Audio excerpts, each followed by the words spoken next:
Hi guys, நம்ம இந்த வீடியோவில் ஸ்னோ ஈகிள் லார்டு அப்படிங்கிற இந்த சீரீஸோட ஃபர்ஸ்ட் எபிசோடில் என்ன நடந்துச்சு அப்படிங்கிறத பற்றி தான் பார்க்க போகிறோம். வீடியோக்குள்ளே போகிறதுக்கு முன்னாடி நம்ம சேனலை சப்ஸ்கிரைப் பண்ணாதவங்க சப்ஸ்கிரைப் பண்ணிக்கோங்க. அப்படியே மறக்காமல் பக்கத்தில் உள்ள பெல் ஐக்கானையும் கிளிக் பண்ணிக்கோங்க. ஃபர்ஸ்ட் எடுத்த உடனே நம்ம ஹீரோ கதை சொல்லிட்டு இருக்காரு ஸ்னோ கிங்டமை பற்றி. என் அம்மா எனக்கு நிறைய கதை சொல்லியிருக்காங்க. எல்லாமே எங்கள் ஆன்சிஸ்டர்ஸை பற்றினது. எங்கள் இடத்துக்கு எப்போலாம் பிரச்சனை வருதோ அவங்க எங்களை காப்பாற்ற வருவாங்க. எங்கள் நாடு அமைதியாக இருக்கிறதுக்கு அவங்க தான் காரணம்னு அவங்க சொல்லுவாங்க. ஆனால் நான் இப்போ சொல்ல போகுது என் அப்பாவை பற்றின கதை. அப்படியே கதைக்குள்ளே போட்டோம்னா நம்ம ஹீரோவான சொல்லி தலை திருக்க ஓடிட்டு இருக்காரு. அவர் கூடயே ஒரு மானம் ஓடிட்டு இருக்கு. ரெண்டு பேரும் ஒரு இடத்துல நிற்கிறாங்க. ஒருத்தர் பார்த்துக்கிறதுக்குள்ள ஒரு பெரிய பாறை வந்து அது மேல உழுக போக டக்குனி நம்ம ஹீரோ குறுக்க போங்க அதை காப்பாத்தி விட்டுட்டு அவரை போய் அது பின்னாடி மாட்டிக்கிறாரு. ஐயோ ஸ்னோ ஈகிள் உங்களுக்கு எதுவும் ஆகலையே. அவருக்கு கதை முடிஞ்சிட்டுன்னு பார்த்தா ஆள் அது பின்னாடி இருந்து மாசம் என்கிட்ட தேராயிரு. அங்கிள் நீங்க இந்த மான கொண்டு இருப்பீங்க அதை இவன் தான் பண்ணான்னு சொல்லி அங்கிருந்த ஒருத்த அவனை கோத்து விட அங்கிருந்த அந்த சிங்கத்தலைய. ஆமா லாட் இல்ல என்னோட தப்பு தான். ஆமா இப்ப டின்னருக்கு என்ன பண்ண போறீங்க? இன்னைக்கு ஃபுயின் ஃபெஸ்டிவல், கண்டிப்பா அப்பா அம்மா எனக்கு ஏதாவது சாப்பாடு ரெடி பண்ணிருப்பாங்கன்னு சொல்லிட்டு அவரும் அப்படியே வந்து கிளம்பிடுறாரு. இதுதான் நம்ம பேசிட்டு இருந்த அந்த ஸ்னோ கிங்டம். தான் நம்ம ஹீரோவோட அப்பா. அவர் அம்மா அங்க வந்தோடனே ரொமான்டிக்கா அவங்க கிட்ட 4-5 பிட்டு போட்டுட்டு இன்னைக்கு என்ன சமையல்னு கேட்க நீங்க மறந்துட்டீங்களா இன்னைக்கு ஃபுயன் ஃபெஸ்டிவல், வேற என்ன ஸ்வீட் தான் அவங்க சொல்றாங்க. அது மட்டும் இல்லாம அவங்க அவருக்காக அவங்க ரெடி பண்ண ஒரு பிரசன்டே அவர்கிட்ட கொடுக்குறாங்க. ஆளதை பார்த்த உடனே ஒண்ணுமும் குசையா போயிடுறாரு. கொஞ்ச நேரத்திலே நம்ம ஹீரோ என்ட்ரி. வந்துட்டியாடா செல்லக்குட்டி, சிவா நம்ம போய் டின்னர் சாப்பிடலாம். உன் அங்கிள்ஸ் உனக்காக செமையா வேட்டையாடி இருப்பாங்கன்னு நினைக்கிறேன். என்னத்த ஆடுறது அதான் குட்டில ஓட விட்டுட்டேரு. அதை கேட்டு அவங்க ரெண்டு பேரும் ரொம்பவே சந்தோஷப்படுறாங்க. எல்லா உயிர்கிட்டையும் நம்ம பையன் ரொம்பவே கருணையோட நடந்திருக்கிறான். நம்ம ராஜ்யத்துக்கு அரசனாகிற தகுதி அவனுக்கு முழுசா வந்துருச்சுன்னு நினைக்கிறான். கண்டிப்பா அம்மா சொல்ற கதையில வர முடியும் நம்ம ராஜ்யத்தை பாதுகாப்பேன். ஒன்னு கொஞ்சம் கதை சொல்லுங்கன்னு அவன் கேட்க, கதை என்ன கதை, நீ மட்டும் பெரிய பையனை ஸ்பிரிட்ஸ் கூட சண்டை போட ஆரம்பி, நான் உனக்காக இந்த டாலரியை தரேன் மேஜிக் டாலர்னு சொல்லி அவன் சிரிப்ப கூட டக்குன்னு அவனோட அப்பா தடுத்துறாரு. உனக்கு அந்த பொறுப்பு வரணும்னா அதுக்கு முன்னாடி நம்ம ராஜ்யத்துல இருக்கிற அந்த வில்ல நீ தூக்கணும். அதை மட்டும் நீ கையில எடுத்துட்டீங்கன்னா இரும்பு கோட்டை கூட உன் முன்னாடி பனி தூகல்கள் மாதிரி மாறிடும். எந்த தடையிலையும் உன்னை தடுக்க முடியாது. அதை கேட்டுட்டு குசியா போயிட்டாரு. நான் கண்டிப்பா அந்த அளவுக்கு பவர்ஃபுல்லாக அந்த கிராஸ் போ தூக்கிட்டு அதுக்கப்புறம் பேசுகிறேன்னு சொல்லிட்டு அப்படியே அந்த கிளம்ப அவரோட குட்டி தம்பி அவங்களோட ஃபேமிலின்னு சொல்லி எல்லாரும் சேர்ந்து ஒன்னா டின்னர் சாப்பிட ரெடி ஆகிடுறாங்க. அவங்க அப்பாவோட ஒரே ஆசை இந்த கிங்டம் என்னைக்குமே இதே மாதிரியே அமைதியா இருக்கணும்னா சொல்லிட்டு அவர் அப்படியே அவர் பையனை கவனிச்சிட்டு இருக்க. அவருக்கு கிடைச்ச சாப்பாடு எடுத்து பக்கத்துல இருந்து கூடக்குள்ள போட்டுறாரு. இது பார்த்தா ஒரு ஓனை குட்டி அது வந்துப்பா. இது பார்க்கறதுக்கு ரொம்பவே அழகா இருந்துச்சு. அதனால அதை கூட கூட்டிட்டு வந்துட்டேன். என்னது இதை நானே வளர்த்துக்கிறேன். அவரு முடியாதுன்னு ரொம்ப ஸ்ட்ரிக்டா சொல்லிடுறாரு. அன்னைக்கு நைட்டே அவங்க ரெண்டு பேரும் அங்கிருந்து கிளம்பிடுறாங்க. சரி இப்ப இந்த ஓனை குட்டிய போவிட்டு, ஆனா நம்ம ஹீரோ முடியவே முடியாதுன்னு சொல்றாரு. இதை பாரு ஸ்னோயிகள், இன்னைக்கு ஃபுயன் ஃபெஸ்டிவல், நீ உன் அப்பா அம்மா கூட ஹாப்பியா இருக்கிற மாதிரி அதுவும் அதோட அப்பா அம்மா கூட இருக்கணும்ல. ஆனா இந்த ஓனை குட்டி ஃபெஸ்டிவல்லாம் கொண்டாடாது. ஆனா அதுக்கு அப்பா அம்மா இருக்காங்க. லார்ட் சால் ஈவில் ஸ்பிரிட்ஸை எதிர்த்து சண்டை போட மட்டும் நமக்கு கத்து தரல, எல்லா உயிர்கள் கிட்டையும் அன்போட நடந்துக்கணும்னு சொல்லி கொடுத்துருக்காரு. அதோட அம்மா அங்க வந்துருது. அவங்க ரெண்டு பேரையும் போட்டு தள்ளுற மாதிரி ஒரு லுக்கோட ஆளும் ஃபைட்டுக்கு ரெடி ஆயிடுறாரு. சரி இப்ப இந்த ஓனை குட்டிய அது அம்மா கிட்ட கொடுத்துரு. நம்ம ஹீரோவும் அவர் சொன்ன மாதிரியே செஞ்சுட்டு அவங்க ரெண்டு பேரும் அமைதியா அப்படியே அங்கிருந்து கிளம்பிடுறாங்க. என் அப்பா உண்மையிலே ஹீரோ தான். அவர் சொன்ன மாதிரி மட்டும் பண்ணணும். அன்னைக்கு நைட்டு அந்த ஓனாய்க்கு நாங்க இடையா இருப்போம். தம்பிக்கு அவங்க ஆன்சிஸ்டர்ஸை பத்தின கதையெல்லாம் சொல்லிட்டு இருக்காரு. சாதாரண ஒரு சோல்ஜரா இருந்து அவங்க எப்படி பவர்ஸை யூஸ் பண்ண கத்துக்கிட்டாங்க. பவர்ஸோட லெவல் உச்சகட்டமா போய் நம்ம எப்படி சூப்பர் ஹியூமனா மாறுறதுங்கிறதுலாம் அவர் சொல்லு. அப்ப நம்மளால இதே மாதிரி ஆக முடியுமா? கண்டிப்பா முடியும். எனக்கு ஒன்னு கொஞ்சம் கதை சொல்லணும் அவன் கேட்கிறான். இல்ல ரொம்ப டைம் ஆயிடுச்சு, நீ போய் தூங்கி, நாளைக்கு ஒரு மந்திரவாதியை பத்தின கதையை நான் உனக்கு சொல்றேன். அவங்க ரெண்டு பேரும் அப்படியே கிளம்ப அவர் சொன்ன மாதிரியே இப்ப ஒரு உண்மையான மந்திரவாதியை காட்டுறாங்க.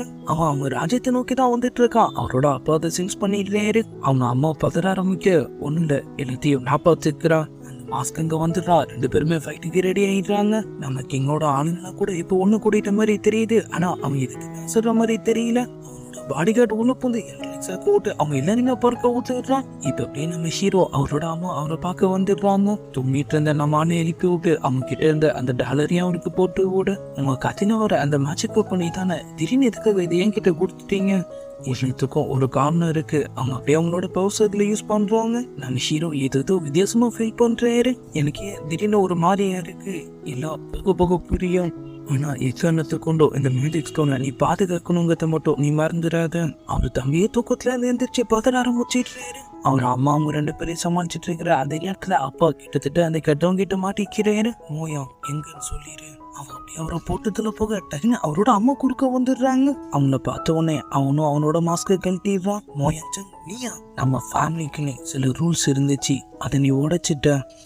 அது சரி பண்றது ஒரு அண்ணனா என்னோட கடமை. ஆனா உன்னை பார்த்தா எனக்கு திரும்ப கூட்டு போகிறதுக்காக மட்டும் அந்த மாதிரி தெரியலையே. நீ வரமாட்டேன்னு மட்டும் சொன்னீங்கன்னா நீ யாருக்காக நம்ம ஃபேமிலியை விட்டு வந்தியோ அவனை ஃபர்ஸ்ட் கொல்லுவான். நம்ம ஃபைட்டுக்கு ரெடி ஆயிடுறாரு. அவங்களும் அவங்களோட பசங்களை பார்த்துக்காக சொல்லி சிங்கத்திலேயே அங்கே அனுப்பி விட்டுடுறாங்க. திரும்பவும் 2 கேங்க்கும் ஃபைட் ஸ்டார்ட் ஆயிடுது. மோயங்சனோட அசிஸ்டன்ட் வர செம பவர்ஃபுல்லா இருக்கான். அவங்க தான் கிட்டத்தட்ட அவங்க கிட்ட மாட்டிக்கிட்ட மாதிரி இருக்காங்க. ஆனா சிங்கம் கூட இருந்த நம்ம பாம்பு காமிச்சு அவனை அப்படியே லாக் பண்ணிடுறாரு. நம்ம கிங்கும் குயினும் சேர்ந்து அவனை தடுக்க ட்ரை பண்ணிட்டு இருக்கிற அதே நேரத்துல நம்ம ஹீரோவும் இப்ப அங்க வந்துடுறாரு. அவர் அம்மா அப்பா கஷ்டப்படுறத பார்த்துட்டு அவர் ஒரு பக்கம் அந்த அம்பை எடுக்க ட்ரை பண்ணிட்டு இருக்க. அவர்கிட்ட இருந்த அந்த ஸ்டோனோட பவுல்ஸ் கொஞ்சம் கொஞ்சமா வெளியே வர ஆரம்பிக்குது. அவங்களுக்கே சமசாக்கா இருக்கு. அதுல இருந்து தானாவே ஒரு ஏற உருவாகி அது அப்படியே அவனை காலி பண்ண ஆள் எப்படியே எஸ்கேப் ஆகிடுறான். அவன் அந்த பில்டிங் அட்டாக் பண்ணதுல நம்ம ஹீரோத்துக்குள்ள மாட்டிக்கிறாரு. அவரோட அம்மா பதறி போய் அவரை காப்பாத்த. இது உங்க 2 பேருக்கும் பிறந்த பையனா? இவன்கிட்டயும் நம்ம ஏன்ஷியல் பிளட் லைன் இருக்கு. கிங் வந்து அப்படியே அவன் காலை பிடிச்சிக்கிறாரு. என்ன மன்னிச்சிருங்க. மோயங்சன் அவனோட பவர்ஸ் யூஸ் பண்ணி அவர் மண்டையிலே ஒண்ணு வச்சு அவரை காலி பண்ணிடுறான். நம்ம பாம்பாலன்னா எதுவுமே பண்ண முடியல. அவர் ஒரு பக்கம் கதறிட்டு இருக்க. குயின் நம்ம ஹீரோனா ஒரு பக்கம் அழுத்துட்டு இருக்காங்க. மரியாதையா என் கூட வந்துரு, அப்படி இல்லைன்னா ஸ்னோ கிங்டமே ஒட்டு மொத்தமா அழியறத நீ பாப்ப. அதுல முதுகுபலி உன் பையன் தான். அவன் ஒரு செகண்ட் யோசிச்சு பார்த்துட்டு நம்ம பையன் கிட்ட இப்பவே சில்வர் பவுஸ் கிடைச்சிருச்சு, நம்ம இந்த வாய்ப்பை தவற விடக்கூடாது, நம்ம கூட வரேன்னு சொல்லிடுறாங்க. அப்படியே நம்ம ஹீரோவை பார்த்து இன்னிலேருந்து உன்னை நீ தான் பார்த்துக்கணும், உன் தம்பியை பார்த்துக்கத்தோ உன்னோட பொறுப்பு தான் சொல்லிட்டு அவங்க அப்படியே அங்கிருந்து கிளம்ப அவனும் அவங்கள கூட்டிட்டு வந்த மாதிரியே திரும்ப அங்கிருந்து கிளம்பிடுவான். நம்மளுக்கு சம வெறியாயிடுது. அடுத்த நாள்ல இருந்து அவரோட ட்ரைனிங்கை ஸ்டார்ட் பண்ணிடுறாரு. என் குடும்பத்தை இந்த நிலைமைக்கு கொண்டு வந்த மூயங்சனை நான் சும்மா விட மாட்டேன். ஆனா ஆள்கிட்ட ரிவெஞ்சன் இருக்குன்னு சொல்லி அவங்க ஆன்சிஸ்டர்ஸோட ட்ரைனிங்களுக்குள்ள அவர் அலோவ் பண்ண முடியாதுன்னு சொல்லிடுறாங்க. ஆனா அதுக்குள்ள அவர் அசர மாதிரியே தெரியல. கிரௌண்ட்லயே வச்சு வளைச்சு ட்ரைனிங் எடுக்கிறாரு. அப்படியே நானும் போயிட்டே இருக்கு. வந்துட்டாண்டா நம்ம தலையாக்குற மாதிரி ஆளு வளர்ந்துடுறாரு. சாப்பிட கூப்பிட வந்த நம்ம சிங்கத்துல அடிச்சு பறக்க விட்டுட்டு போத குறுக்கி நம்ம பாம்பு கிட்டையும் கத்திய தூக்கி போட்டு அவர் கூட ஃபைட் பண்ண அவங்க 2 பேரை விட நம்மால் போர்ஸ் அதிகமா இருக்கு. ஸ்னாய்கில் நீங்க ரொம்பவே இம்ப்ரூவ் ஆயிருக்கீங்க. ஆனா இதெல்லாம் பார்த்தது மூயங்சன் 10 வருஷத்துக்கு முன்னாடியே இதை விட பவர்ஃபுல்லா இருந்தா. அவங்க 2 பேரும் சேர்ந்து அவரை திட்டார முடிச்சிடுறாங்க. நீ நான் ட்ரைனிங் எடுத்துட்டே இருந்தீங்கன்னா உடனே அவனுக்கு பவர்ஃபுல் ஆயிட முடியும் நினைச்சியா? எல்லாம் நடக்க வேண்டிய நேரத்துல நடக்கும். நீ கண்டிப்பா ஒரு நாள் அவனை விட பவர்ஃபுல் ஆவ. ஆனா அது வரைக்கும் கொஞ்சம் பொறுமையா இருக்கணும். அப்ப கண்டிப்பா என்னோட அம்மாவை காப்பாற்ற முடியல. அவங்களும் ஆமான்னு சொல்ல நம்ம ஹீரோவும் சரின்னு சொல்லிட்டு அமைதியா சாப்பிட கிளம்பிடுறாரு. ஆளுக்கு சாப்பாடு போடுறதே அவங்களுக்கு பெரிய போராட்டமா இருக்கும் போல. கிச்சன்ல இருக்கிற மொத்தத்தையும் தனியால உட்காந்து காலி பண்ணிட்டு இருக்க நம்ம ஹீரோ. நிறைய ட்ரைனிங் எடுக்கிறல, அதனால எனக்கு நிறைய சாப்பாடு தேவைப்படுது. சரி சாப்பிடுங்க. சாப்பிட்டது அதிகமாயிட்டுனா அதுக்கும் சேர்த்து எப்படி ட்ரைனிங் பண்ண தானே போறீங்க. அவங்களுக்கே ஒரு மாதிரியே கஷ்டமா இருக்கு. லாங்சன் டெம்பிள் இதுக்காக நம்ம ஸ்னோய்கில அலோவ் பண்ண மாட்டேன்னு சொல்லிட்டாங்க. நம்ம ரூல்ஸ் எதுவுமே சரியில்லை. அவங்களும் ஹெல்ப் பண்ணியிருந்தா அவர் கண்டிப்பா இன்னும் சீக்கிரமா ரொம்ப பவர்ஃபுல் ஆயிடுவாரு. பேசிட்டு இருந்த கேப்ல நம்மளால திரும்பவும் ட்ரைனிங்க்கு கிளம்பிடுறாரு. அவங்க கிட்ட இருந்த மொத்த ஈட்டியும் அவர் ட்ரைனிங் எடுக்கிற வேகத்திலேயே உடைய ஆரம்பிச்சிருது. இது சரிப்பட்டு வராதுன்னு சொல்லி அவங்க 2 பேரும் அப்படியே அவரை பார்த்துட்டு இருக்கு. இப்ப புதுசா ஏதோ ஒரு இடத்த காட்டுறாங்க. இது ஒரு கொடூரமானையோ யாரோ ஒருத்தனை காலி பண்ணுது. இப்ப அப்படியே லாங்சன் டெம்பிள், நீ இதை பத்தி என்ன நினைக்கிற? வழக்கமா நம்ம ஃபேஸ் பண்றதை விட இது ரொம்பவே பவர்ஃபுல்லா இருக்கும் போல. அதேதான் சொல்லிட்டு அதை சமாளிக்கக்கூடிய பவர்ஸ் அவங்க இடத்துல இருக்கிற எந்த மாஸ்டர் கிட்ட இருக்குன்னு சொல்லி அவங்க அப்படியே ஒருத்தரை பத்தியா சொல்ல ஆரம்பிக்கிறாங்க. ஒரு ஆளும் அவங்க கத்திக்கிட்ட ஸ்கில்ஸ்ல செம பவர்ஃபுல்லா இருக்கிற மாதிரி தெரியுது. Martial art super power weak and strong twin சிஸ்டர்னு சொல்லி எல்லார பத்தியும் சொல்லிட்டு பார்ப்போம். பல வருஷத்துக்கு முன்னாடி ஈவில் கிங்க தான் நம்ம சீல் பண்ணோம். வெளியே சுத்திட்டு இருக்கிற ஈவில்ஸ் என்ன பண்ண போதுங்கிறத பொறுத்திருந்துதான் பார்க்கணும். நம்ம ஹீரோ பர்ச்சேஸ்க்கு கிளம்பிடுறாரு. அங்க இருக்கிற ஒரு ஈட்டி அவருக்கு ரொம்பவும் பிடிச்சிருக்கு. ஓ இதுவா, இது ரொம்ப ஸ்பெஷல், வெறும் $30,000 தான். நம்ம பாம்பு அவர்கிட்ட வேற பேசிட்டு இருக்கிற அதே நேரத்துல வெளியே ஏதோ சம்பவம் நடக்கிற மாதிரியே தெரியுது. அங்க இருந்த ஒரு பழைய ஈட்டி லைட்டா பிளிங்க் ஆயிட்டு அது சுத்தி இந்த மத்த எல்லாத்தையும் அப்படியே பறக்க விட நம்ம ஹீரோ அதை பார்க்கிறாரு. அவருக்கு என்னமோ அது அவருக்காகவே செஞ்ச மாதிரி தெரியுது. கையில் எடுத்து ஒரு சொல்லணும் சும்மா வேற லெவல்ல இருக்கு. இது நவல, இதை நான் தூக்கி போறதுக்காக தான் வச்சிருந்தேன். நீங்களே ஏதாவது கொடுத்துட்டு எடுத்துட்டு போங்க. நம்ம பாம்பு எவ்வளவு சொல்றாரு, ஸ்னோயில் நம்ம கிட்ட அந்த அளவுக்கு காசு இல்ல உண்மைதான், ஆனா ஒரு ஈட்டை கூட வாங்க முடியாத அளவு இல்ல. இல்ல எனக்கு இதான் பிடிச்சிருக்கு. ஆனது வீட்டுக்கு கொண்டு வந்துடுறாரு. அதை யூஸ் பண்ணும்போது அவரோட ட்ரைனிங் ஸ்கில்ஸும் ரொம்பவே இம்ப்ரூவ் ஆகிற மாதிரி தெரியுது. இப்ப அப்படியே அவரோட தம்பி அவரும் அவரோட பவர்ஸை கொஞ்சம் கொஞ்சமா இம்ப்ரூவ் பண்ணிட்டு தான் இருக்காரு. அம்மாவை காப்பாத்துல இந்த போராட்டத்துல கண்டிப்பா என்னால ஒன்னாபத்துல மாட்டி விட முடியாது, நீ பாதுகாப்பா இருக்கணுங்கிற மாதிரி அவரு யோசிச்சுட்டு இருக்கு. சிட்டிக்குள்ள ஏதோ பிரச்சனை என்னன்னு பார்த்தா ஈவில்ஸ் உள்ள போந்துடுறானுங்க. நம்ம ஹீரோவும் அவரோட ஆளுங்களும் களத்துல இறங்கிடுறாங்க. நம்ம பாம்பு நம்ம சிங்கத்தை தடுத்துடுறாரு. ஸ்னோயிகள் பிராக்டிஸ் பண்ணட்டும். நம்ம ஹீரோவும் அவங்க எல்லாரையும் சுத்தி அடிச்சு போட்டு தள்ளிடுறாரு. அவங்க எல்லாருக்குமே சமசாக்கா இருக்கு.